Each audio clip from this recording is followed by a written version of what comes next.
roughly 300 million years to the Permian period. At that time, they were not even parasites, but predatory autotrophs. They are believed to have been the common ancestor to the Pentastomida and the Cyclops genus of copepods. However, Earth's environment underwent a violent change at the end of the Permian period. The cause is unclear, but evidence suggests that over 90% of the Earth's organisms at that time died out. The most pronounced threat to the protoparasites was the severe reduction in oxygen concentration. The result was cladogenesis, a splitting that gave birth to a new strain that could parasitize other organisms' respiratory apparatus. This survival tactic helped lower their oxygen consumption, and inhabiting the throat kept them securely in contact with inhaled air. The best survivors were those that parasitized the reptiles that flourished at the time. Entering the Triassic period, the reptiles evolved into dinosaurs, and the protoparasites shared in their success. Dinosaurs developed respiratory organs called air sacs to adapt to the low oxygen environment. These in particular helped the protoparasites thrive. But another trial awaited them. The end of the Triassic period saw another drastic change in the Earth's environment. For most parasites, the male and female take the same host.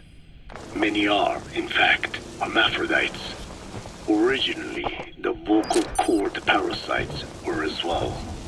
But for any strain to ride out a severe environmental change, it must secure a steady pool of genetic diversity. Another split. Now the newest strain procreated with mates found in other hosts. And in order to increase its encounters with those mates, the new strain utilized the voice of its host. They came to inhabit the host's vocal cords. This truly was the birth of the vocal cord parasite. The parasites developed the host's pharynx to form resonating chambers and used them to produce sophisticated mating calls. The relatively upright posture of the dinosaurs was important in this, because the crooked L-shaped pharynx was more suited to the development of resonating chambers. These developments ushered in a time of great prosperity for the parasites. But for the third time, the parasites had a major hurdle to overcome. The meteorite impact at the end of the Cretaceous period, which spelled the end of the dinosaurs. With their hosts extinct, the vocal cord parasites had no option but to find a new habitat. Birds. As genetic successors to the dinosaurs, with functioning air sac apparatus already in place, birds were the perfect choice. But the parasites could not survive in birds that flew at high altitudes with thinner air. So they parasitized ground-dwelling birds and altered their respiratory system for the sake of reproduction. They gave the birds the means to produce sophisticated sounds. The syrinx responsible for chirping. This is the proof that points to activation of FOXP2 in songbirds as well as humans. The Cenozoic era began with a rise in oxygen concentration, which helped mammals to evolve and increase in size. The parasites then shifted to humans as a more effective host. Humans' bipedal upright walking meant that our throats could support larger resonating chambers. At first, vocal cord parasites entered humans using birds as their intermediate host. But eventually they changed to conducting their entire life cycle within human hosts. What happened next is as I have already described. People took the vocalizing prowess given them by the parasites and made it language.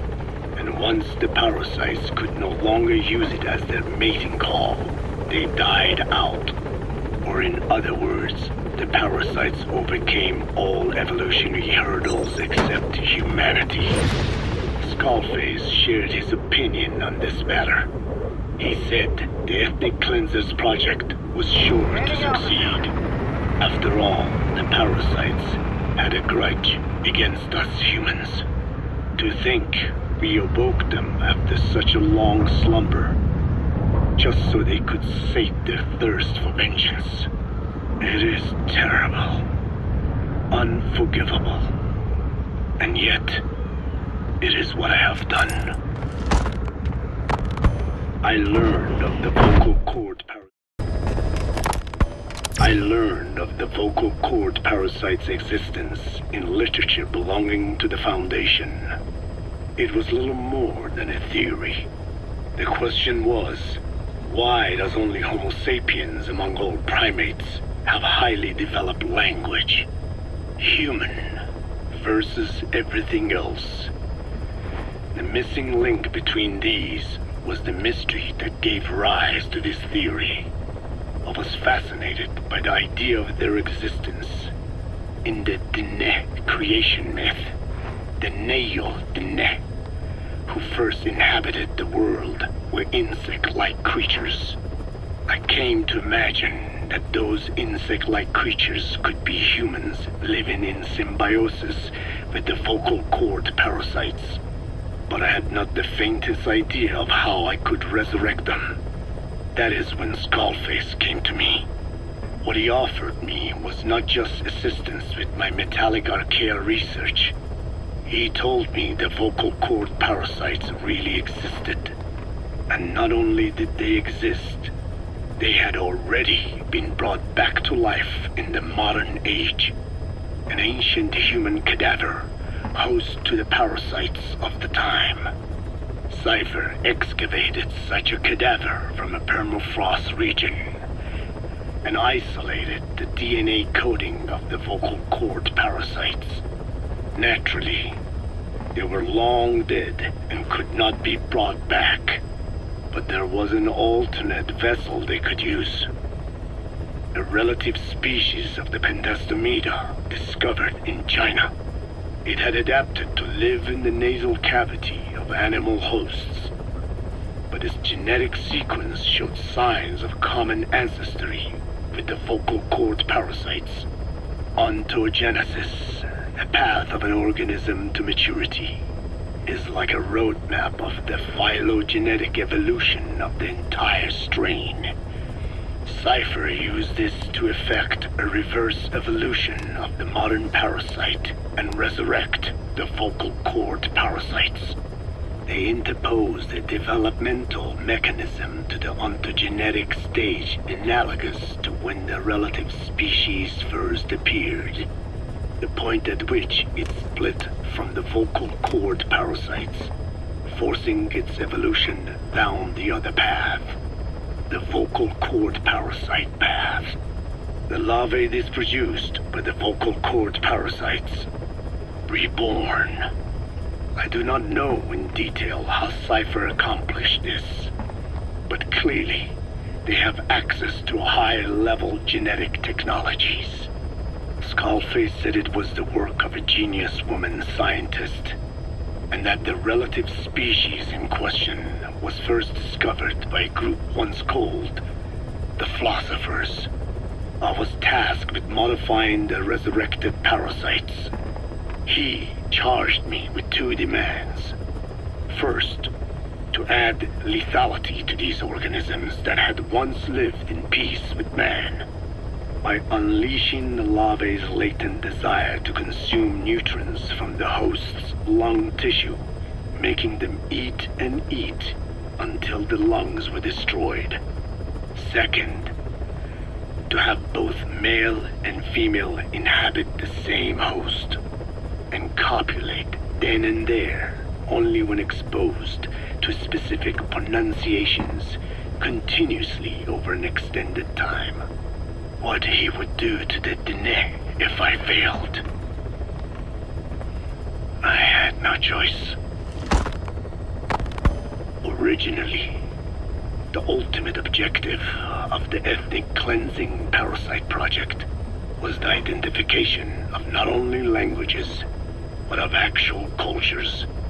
Language is deeply connected to ethnicity, but many languages are employed by multiple ethnic groups, and confrontation between those ethnic groups is by no means rare. If the cleanser parasites were to be a deterrent against ethnic conflict, they had to distinguish between groups using means other than pure language. The original plan called for this to be achieved by differences in the transmission vector. Each ethnic group has different lifestyle customs and eating habits.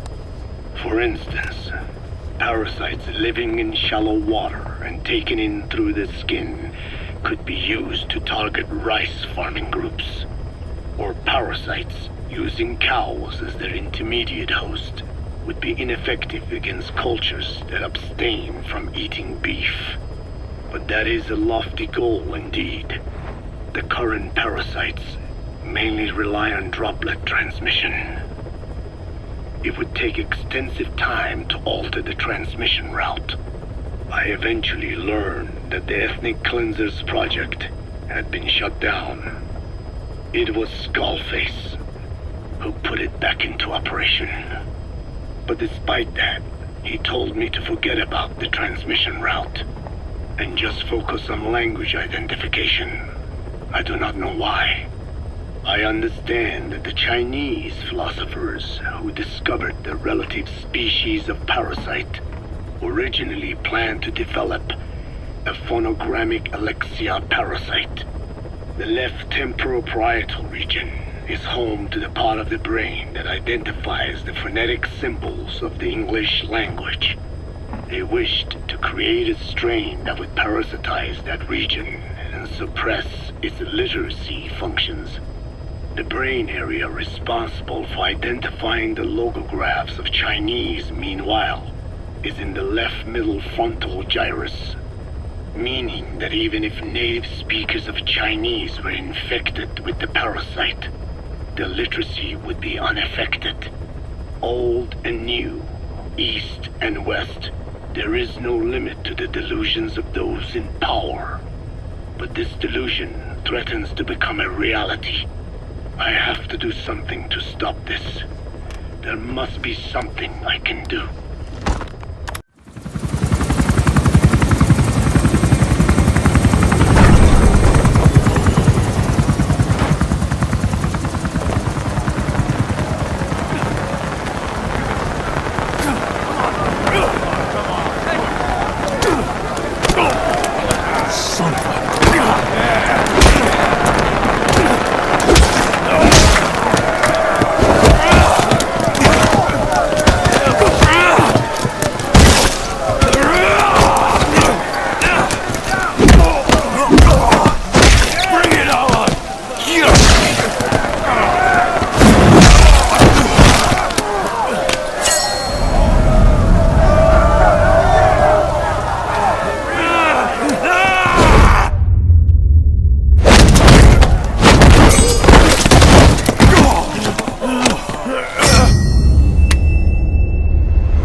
We don't draw weapons on comrades. Look around you. This is your family. Oh my God! Show's over. Get out of here!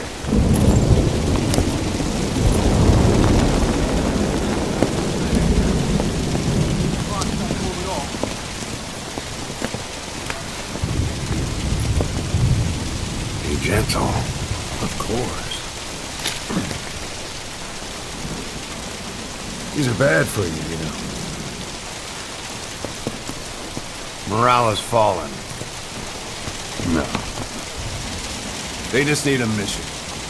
Orders to follow. You see someone stuck in the waiting room, you give them a job to do. You two! You just earned yourself a week in the brig. Deck cleaning duty by day. No, wait. You've got some blood to pay me back for first. Your CQC is sloppy. Come see me later for a lesson you won't forget.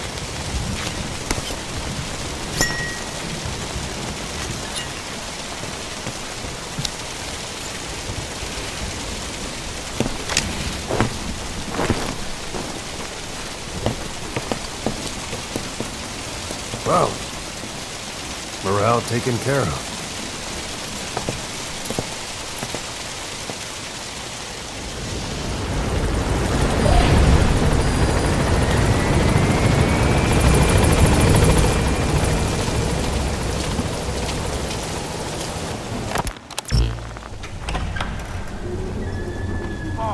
Welcome back.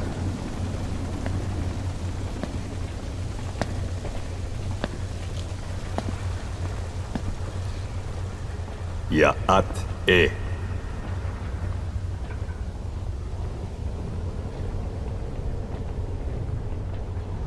You disappoint me. Have you forgotten my face? Leave me be. You won't respond to anyone else, so I figured it must be me you wanted to see. But now you won't even look at me. Have I not suffered enough? Not until you've eased my suffering first. Boss, To tell you the truth, old man, thank you for putting I'm in a an bit of a bind. end to the epidemic. It's about your children. You know what I mean? The parasites. The ones that infect a man's throat, killing him if he speaks their language. They must not be allowed to multiply. You are allowed to live only in order to help me. But you don't want to, do you? So why not choose death instead? Because you want to protect the Diné and their land from me. That's your purpose, isn't it? Don't lose sight of that now. It's in your interest to cooperate. Because if you don't, Madness. the parasites can't detect your people's tongue. So I'll just have to resort to more heavy-handed means. I have the greatest respect for your people. I would rather avoid such a thing, but we don't always get our way. I was born a tiny mote in a mighty tempest, and until those winds abate, all I can choose is how to act when they blow me this way or that. Tell me, Code Talker, what happens to a man infected with a pair of your parasites? Can they be removed? Can the full-blown symptoms be prevented? It is impossible to remove the parasites alone. They have too close an affinity with humans. Then how do you stop the symptoms from developing? All right. I was hoping for an answer now, but perhaps you just need a little more time. I'll be back soon. I've set up shop, not far from here. We'll be seeing a lot more of each other. If you're close by, then it is almost complete. We're in the final phases. All that's left is to see if I can actually disable a nuke, with the help of your metallic archaea. Once that's done, I won't have to return here again, and your suffering will end, as will your people's. We're almost finished, Code Talker, each in our own way. My only regret will be not finishing you. There's nothing stopping you. I'm only alive because you want me that way. Ridiculous. As you wish. My regret is this misunderstanding between us. You and I, our goal is the same. We should be working together. A symbiosis. You do not know my mind. I simply want the Diné bloodline to endure. Really now. You're just another mote in the storm. How you react to all the slings and arrows, that's what counts. That's why you call those squirming monsters your children. What I have done is forbidden. Forgive me, all of you. The world should be left the way it is. You of all men should know that.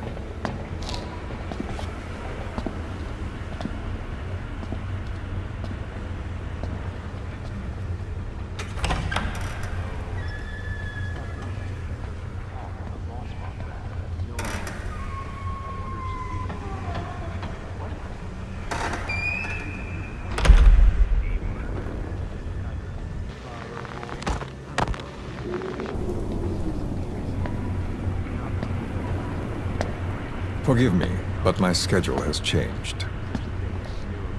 The time for grace and good manners has now run out. Please. Torture will not work on me. Surely you know this.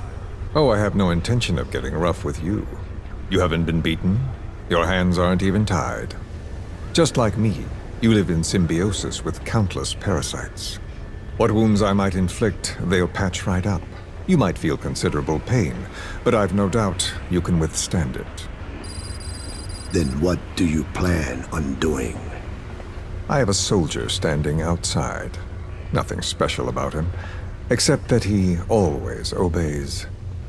I have given him one instruction.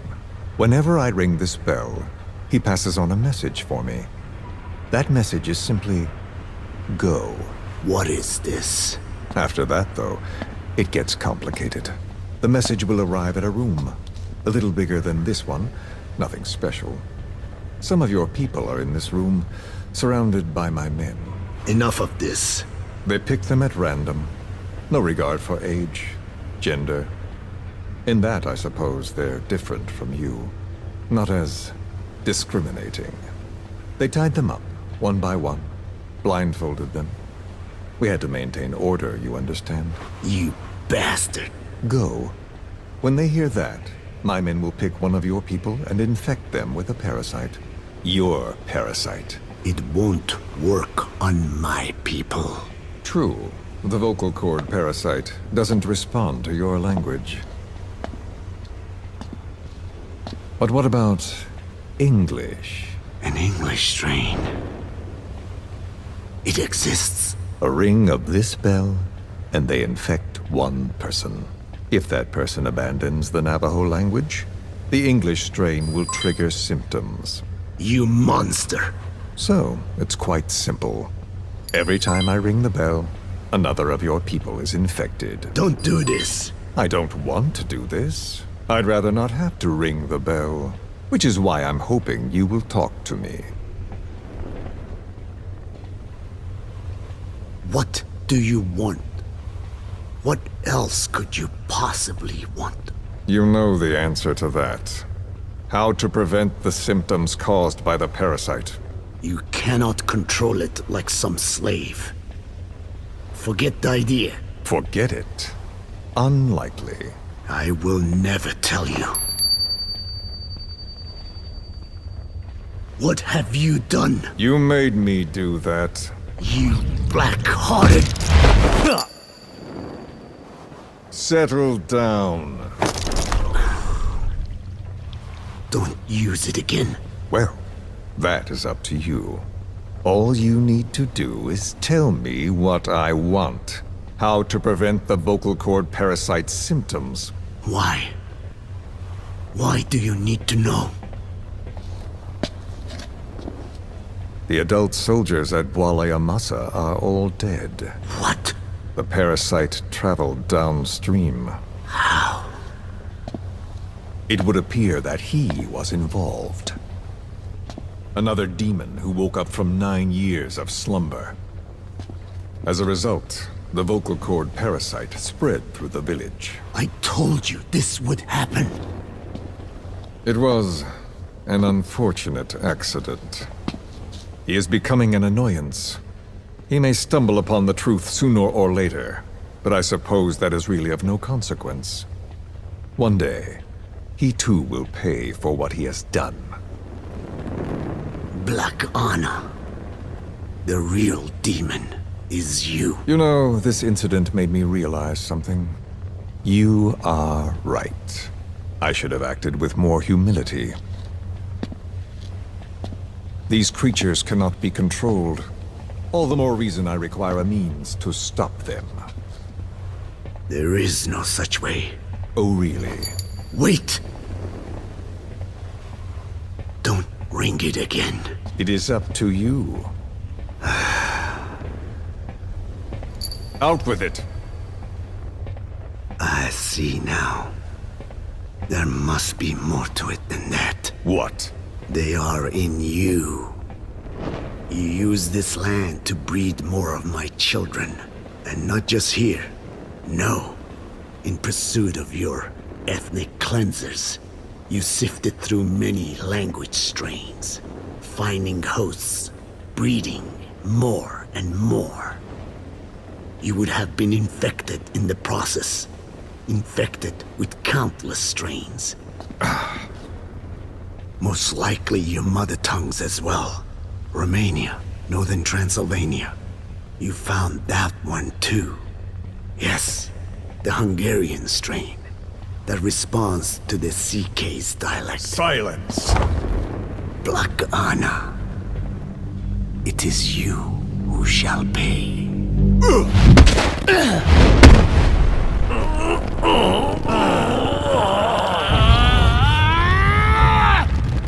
Is this your retaliation, old man?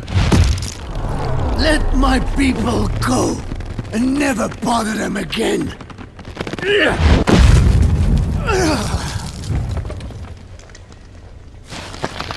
You heard me. What now? What? No! What are you doing?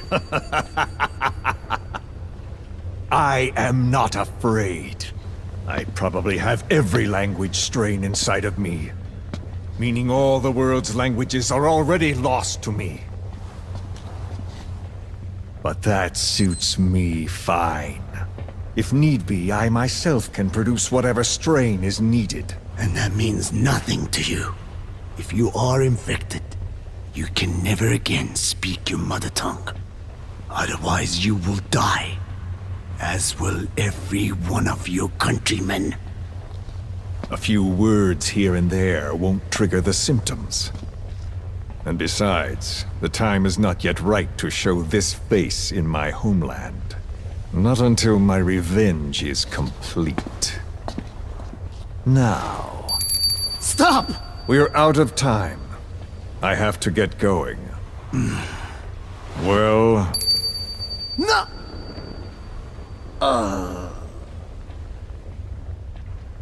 Radiation. It's radiation. Radiation, of course. So it can be used. But how much? I do not know. Radiation denatures their reproductive cells, preventing them from mating. Same principle as the sterilization technique. The reproductive cells are more sensitive to radiation than the rest of the body. But I have not tested it. There is no telling what mutation could result, or how the host may be affected. Not to mention what could happen if this is done post-infection. I don't care. This plan goes into action now. As long as it works, the details can wait. You wouldn't be lying to me, of course, old man. I can guarantee nothing. I owe you my life. My body has been burned on countless occasions, but it survives, thanks to your children. That is why I trust you. Then do not repeat my mistake. What's that? In the West, it is said that the Word became flesh and dwelt among us. In the East, it is said the man of flesh brings spiritual power to words. The people knew back then that these creatures carry the gospel. They do not belong in our hands. They must not be touched. How enlightening. I'll remember that.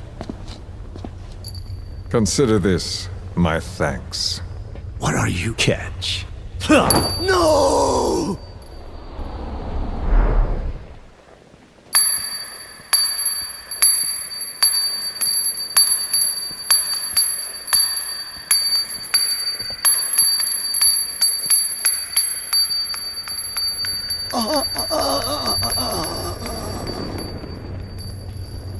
Well then, I'm afraid it really is goodbye this time, Code Talker.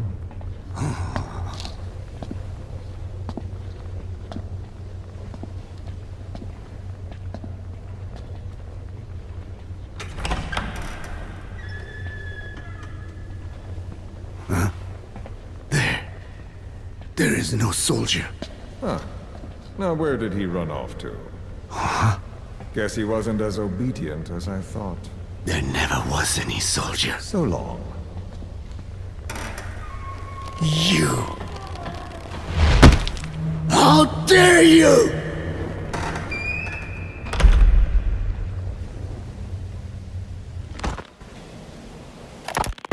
Feeling hungry, old timer? Old timer? I do not get hungry, no. But you have a new hamburger? You guessed it. And this time we used lamb. Lamb? You're not a lamb kind of guy? A hamburger is made of beef. Who ever heard of a hamburger without beef? Yeah, but we gotta stay fresh, stand out from our competition. You're what? Just give it a try. If you say so.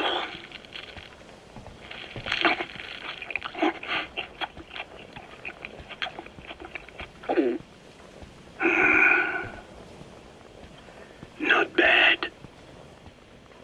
But I cannot call this a hamburger. I thought we were onto something this time. Maybe the problem is that it looks like a regular hamburger. Gotta think outside the box. Too much baggage if they come in expecting just another burger. Let's see, cotton candy? To make it look like a sheep? Yeah. Just a minute. You really think people would eat that? What is it you are planning? Are you using me? A taste tester? A one-man focus group? Well, actually, I've already started. Roger. A place called, Miller's Maxi Buns. You are kidding me. Well, to be honest, business hasn't been great.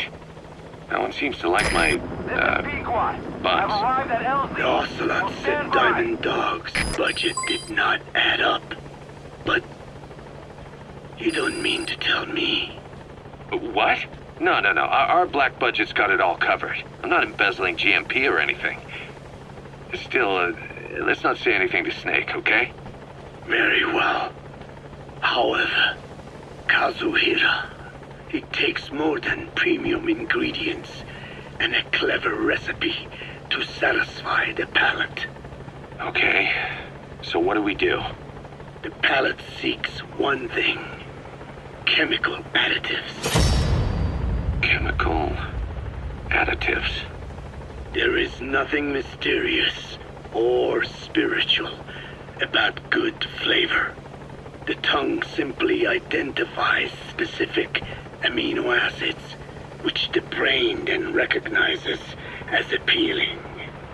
Therefore, all that is needed is to chemically isolate those amino acids and incorporate them into your products. To be clear, I speak of flavor. The rest is irrelevant. That seems a little extreme. Do not forget that I am a scientist after all. And using science for the benefit of others is a joy.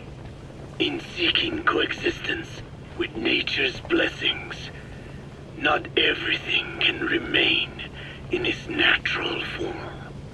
When we fall ill, we must be treated. Otherwise, that very nature could cost us our lives. Agriculture is one of nature's many blessings. But through that process, we damage the surrounding vegetation. Yeah. Whether it's a massive farm or a tiny field, we always leave our mark on the land. The same is true of parasites. And for food preparation. If tapeworms in the raw meat of another animal enter the human body, they roam around trying to find their usual habitat. Sometimes even eating away at the brain in their confusion. So in looking through a scientific point of view, you see the necessity for processing food. Yes, it is also sometimes necessary to eliminate certain parasites, or selectively use or even modify others. Alternatively, we could say that if a man is part of nature, the work he does is also part of it. What is important is the balance. Yeah, you're right. Thanks, old-timer. You've really opened my eyes. I fooled myself into thinking people today wanted high-quality, all-natural goods. But my favorite burgers were never about that. What they want is something like the first burger I had in America when I went to meet my dad. A Frankenburger loaded with additives. That's the America I knew and loved. I'll be back in a jiffy, old-timer. My next burger's gonna knock your socks off. Kazuhira, wait. What is important is how we balance the... quick for a one-legged man. Frankenburger. What kind of a dive did your old man take you to?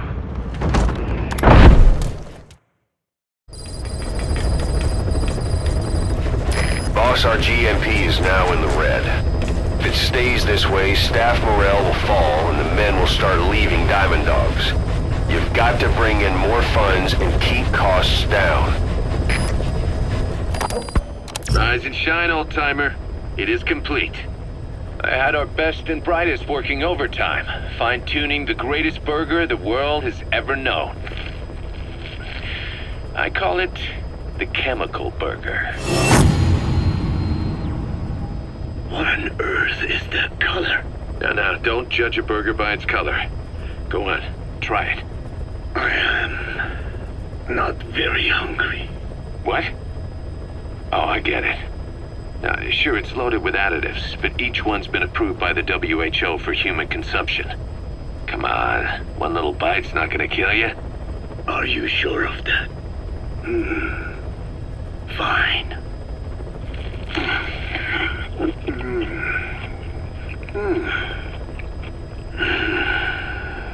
Well, what do you think? It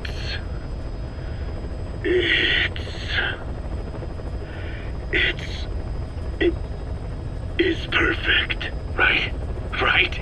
This takes me back to the taste of my youth. The neon signs on the Mother Road. Oh, I can see them now. So, what do you think of our signs now? And it doesn't just taste great. You won't believe how cheap it is to make. And because it's pumped up with preservatives, it won't spoil easily in regions lacking refrigerated storage or transportation infrastructure. This bad boy could even solve Africa's hunger problem.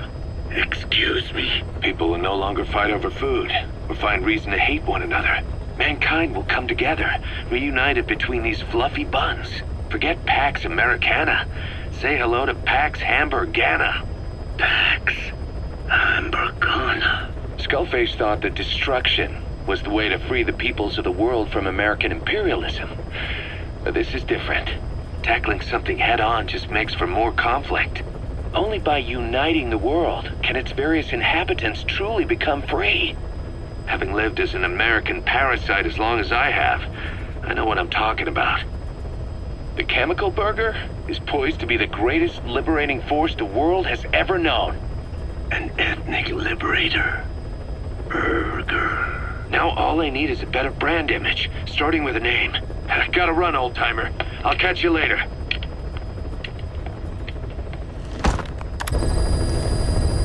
You got a minute? It's about the quarantine facility. We've more or less figured out what caused the mutation in the vocal cord parasites. It was the radiation from that scanner. And the one who installed it was Emmerich. I've added a tape recording of the interrogation. You should listen to it. Wait, what are you talking about? Just what do you plan to do? Present the charges against you and render an appropriate punishment. You're gonna put me on trial? Call it what you like. What's the meaning of this? Out of here, all of you. Back to your posts. No, hang on. Huey has killed their comrades and interfered with their lives. They've had all they can take. Kill that son of a bitch! Kill him! Stop! This is insane! You have no evidence whatsoever. You say you're an army free from government. You talk big about being a nation unto yourselves. But from the outside, you're just thugs, rebels, a militia, terrorists, an unhinged threat to society. You're nothing but a bunch of psychopaths. So you're not with us? No, I didn't. I thought we were on the same side. That's too bad. I didn't. Men, you will have justice. But our organization, the boss's organization, is built on order and reason. There will be no lynch mob. So stand down for today.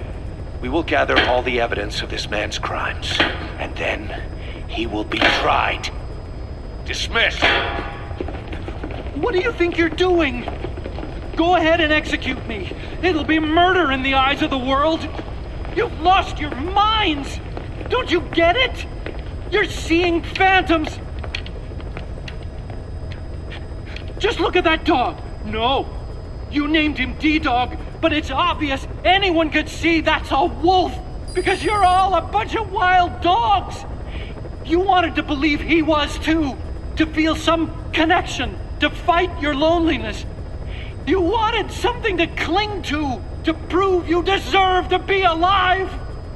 You wanted to forget the death, your sins, so you'd cling on to dogs, or wolves, or even Big Boss. The boss is the same, isn't he? Every one of you is alone. That's why you suspect your own. I know, because I do the same. I'm one of you too. Alone.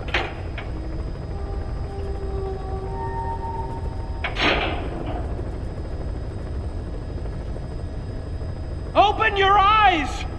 What you're doing is murder! Plain and simple. All you ever create is war! War and violence can never lead to peace! Boss, you there? We have a problem. The staff have found out everything that Emmerich's been up to. They're right on the edge. I need you to intervene before things get out of control.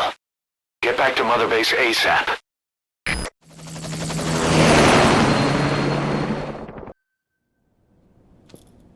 Nine years ago, this man acted as accomplice to the attack on Mother Base. He then provided support to Skullface.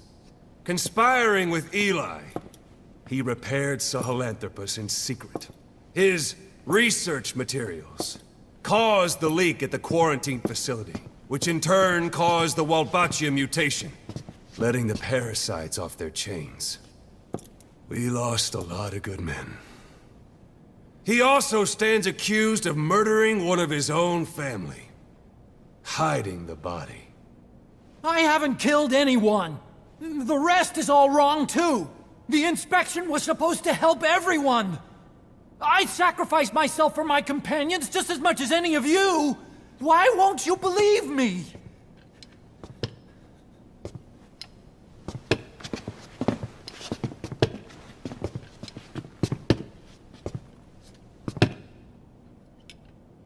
The prosecution calls a witness.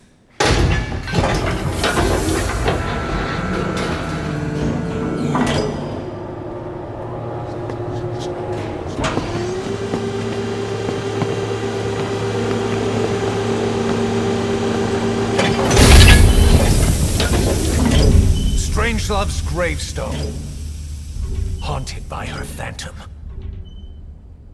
It's just a machine. Huey!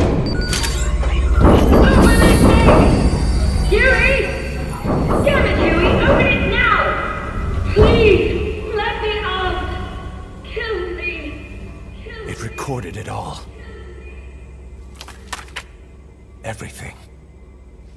Everything you did living together. How could a machine? You forced your own son into the cockpit of a Metal Gear, a test subject. How? His mother had to hide him away, and for that you locked her in that coffin. No! She did it herself! It was suicide! And even if I did, what right do you have? There's more. We have you to tell us everything you've done, everything you've thought. All this time. 9 years ago, you agreed to the inspection in return for Cypher's guarantee that you'd be spared. I thought it was real! We've reviewed into everything else that's happened since you arrived here. Please. Guilty! All counts. Kill him! Kill him! Kill him! Kill him!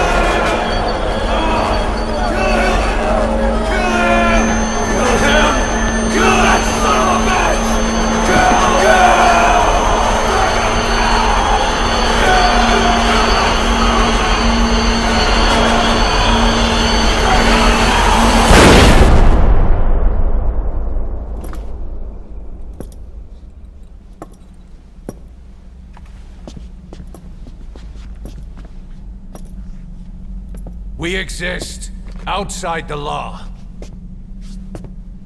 What should we do, boss? Just give the order. We'll handle the rest.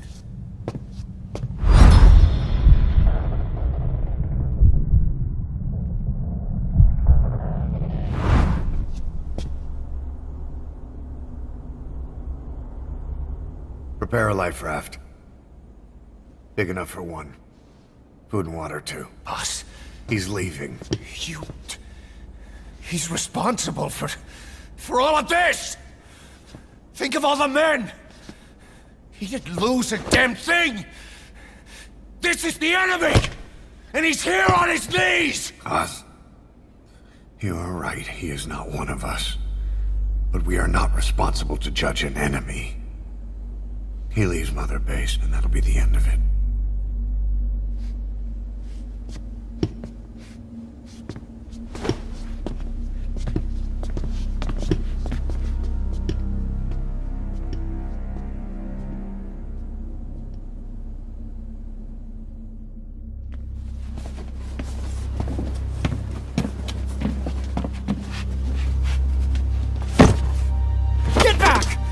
Touch me! I'm innocent! You're the murderers! Snake! You should be in this boat! There'd have been no inspection if it weren't for your precious nuke! I risked my life trying to save you all! How can you do this? Am I the only sane one here?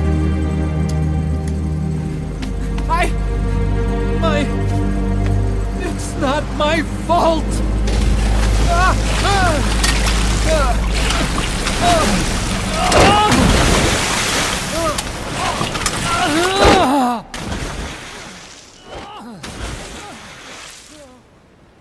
Look, you can't discard your phantoms forever, Doctor. Son of a bitch will make it, you know. I can see it now. In no time, he'll be telling tales about the black-hearted Diamond Dogs. The Shining White Knight, blabbering on about our injustice, hiding behind his fool's idea of morality. And all the other fools will stand around, nodding with every word he says. No. One day he'll see through the lies he's built up, realize what kind of man he really is. What goes around comes around. You can't run from yourself forever.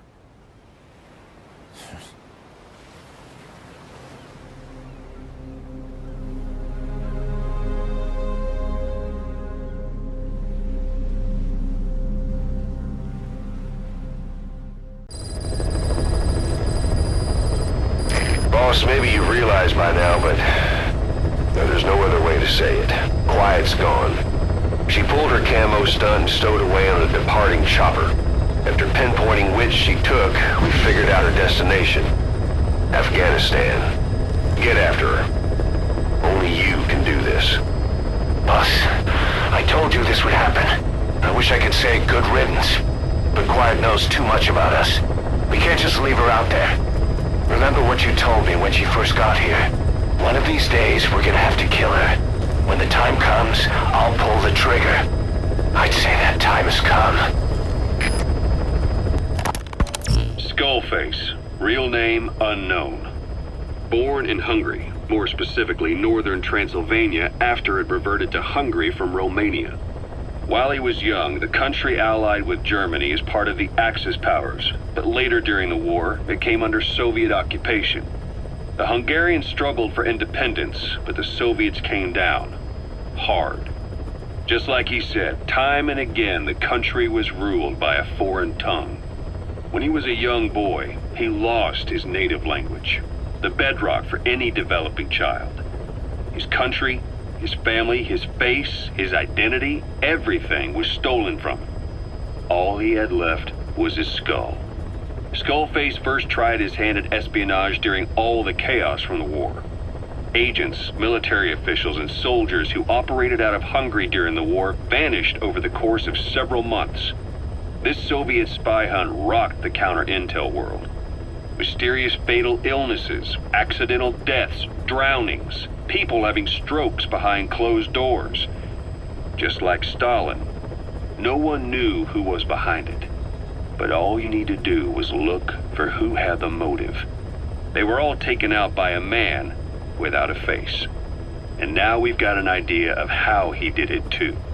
He'd gotten revenge for his people, but he wasn't finished. Skullface defected to the West, eventually ended up with the SAS. That's where he met Zero. It's possible he began planning this whole thing back then. It's hard to say. In any case, Zero made him his XO. He always did have a thing for oddballs. But this one was set to lead a unit no one else would know about. When Zero created Fox, he also formed XOF as a support team. An unconventional special forces unit designed to support Fox, make it stronger, with Skullface giving the orders. Zero never even told the boss about it, nor the CIA, naturally.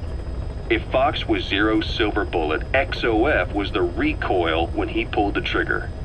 Just like Newton's third law. While you were with Fox, Skullface was operating behind the scenes. Sometimes as your backup, sometimes as a mole or a scout, sometimes as your cleanup crew.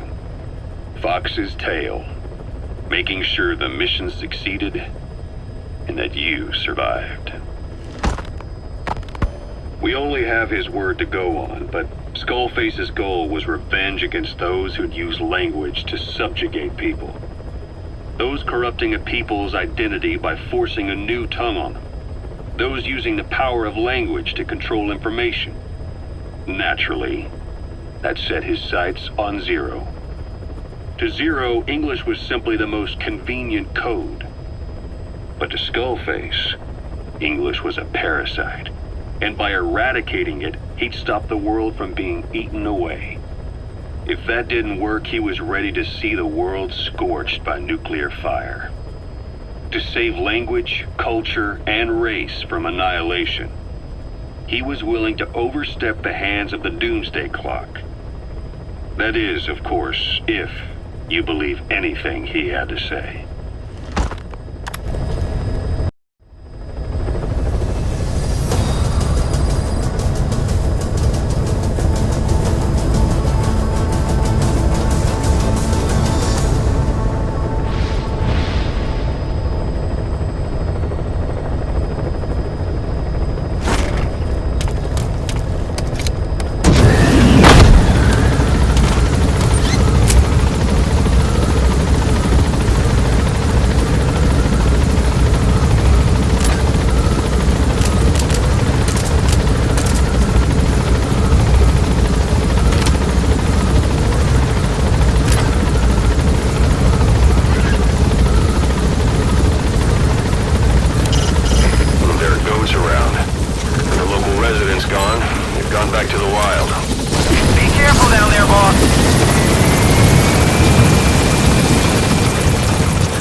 around there somewhere.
Get down. The enemy sniper. Stay low and crawl along the ground. That should enable you to sneak past enemies.